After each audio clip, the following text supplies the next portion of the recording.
Hey, good afternoon, guys. Well, maybe that's what I need to start doing, predicting the score, because that was pretty good yesterday. My old job, I'd be selling picks all day long, pretending like I knew the future as the Michigan State game goes my way. But I'm glad I'm not doing that anymore.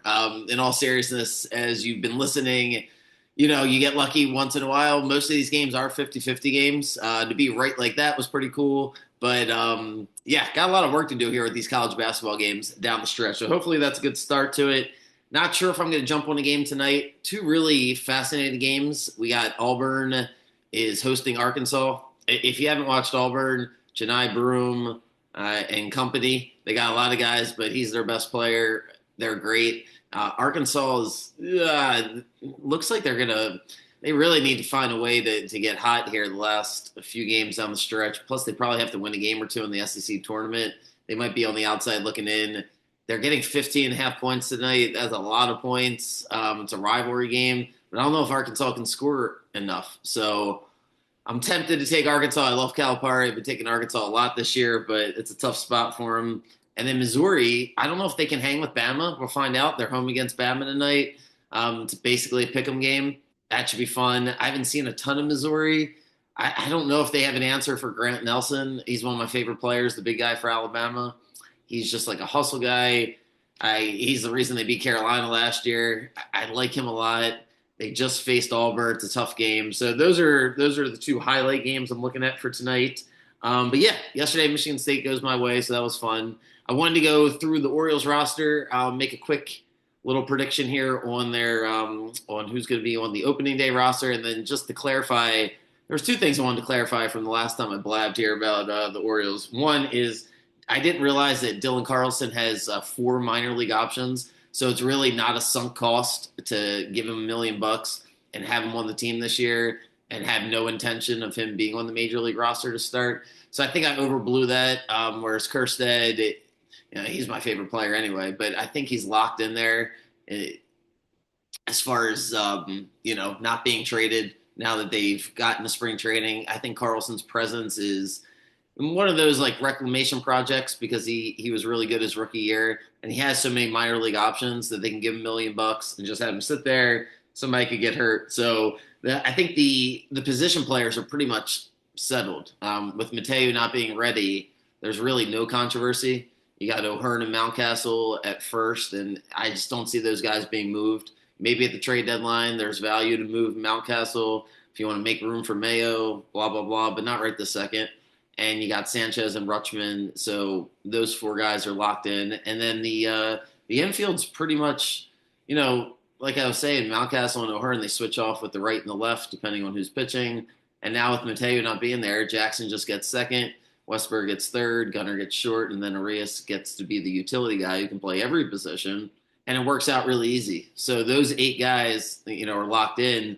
And then the more you go through it, this is what they're going to roll with. Whether you like it, love it, hate it, it'll be Cowser, Mullins, and O'Neill to make it 11, and Loreno makes 12, and Kerstead makes 13. So that's just what it is. Once Mateo's ready, it'll depend on, I guess, how people are playing, and if they want to move somebody at that point, there you go. It's a different conversation. But Mayo has no chance, in my opinion, to make the roster, barring injury. I think he's just kind of stuck, at least for now. So that's it for the position players. When you go to the rotation, it's pretty much locked in. There was a little article about Suarez getting to be stretched out as a starter in spring training.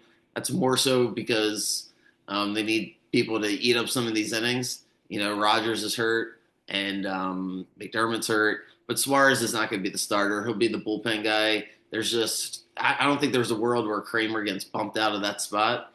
And the Orioles made the investment into Sagano and into Charlie Morton. So you have those three guys, Kramer, Sagano, and Morton. And whether you love it or, you don't, those are the 3, 4, and 5. It could be better. It could be worse. We'll see, right? Like Morton's been around forever. Does he still have something left in the tank? We'll find out. The Braves didn't think so, or at least they didn't want to pay him. We'll find out. I don't know. Same thing with Sagano. I'm really bullish on Kramer. I've always been bullish on him. I love the way he pitches. He's improved each year. wouldn't shock me if he had another great year or a better year than last year.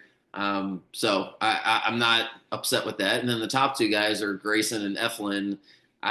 It'll be interesting to see who they let start on opening day.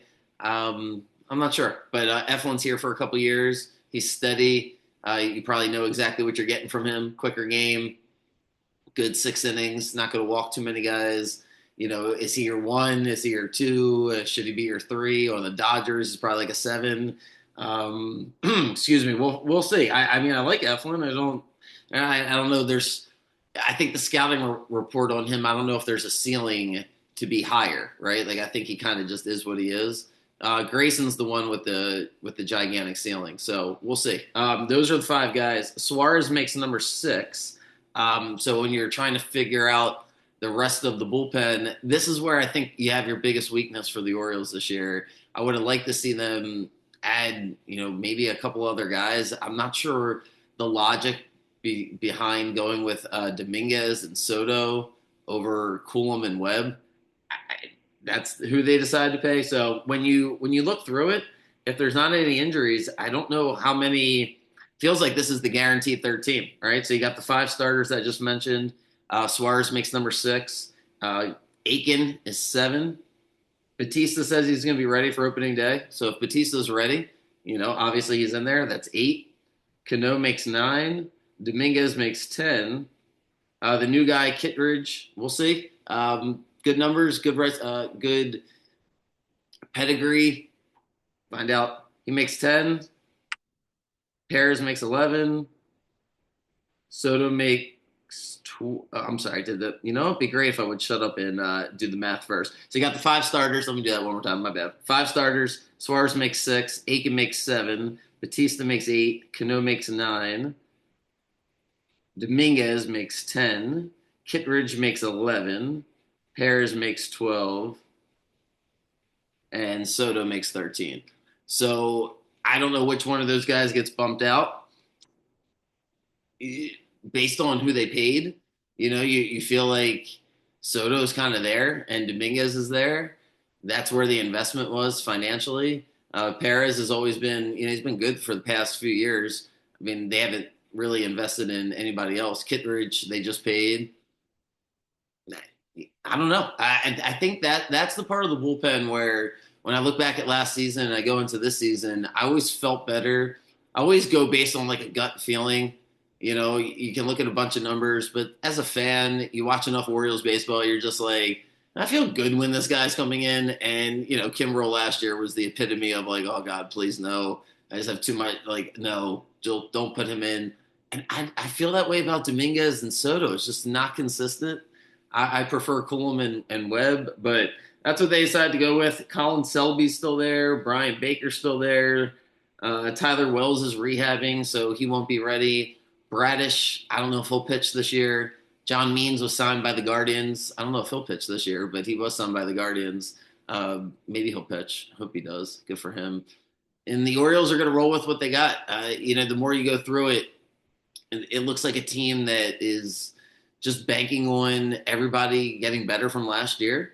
And we'll see. I've made my thoughts known about Santander not being there. I'll see how spring training goes, get all the predictions out. Probably won't do updates all the time here on the Orioles over the next month. It's really disappointing that they're not broadcasting most of these spring training games. It's kind of silly. But every few days here, I'll check in. Something interesting pops up. I'm going to do a whole thing on the contracts and Rubenstein and the CBA either at the end of this week or the beginning of next week. And cool. All right. Well, good luck, guys. I shall see you guys in the morning with J Mart. And yeah, have a great day.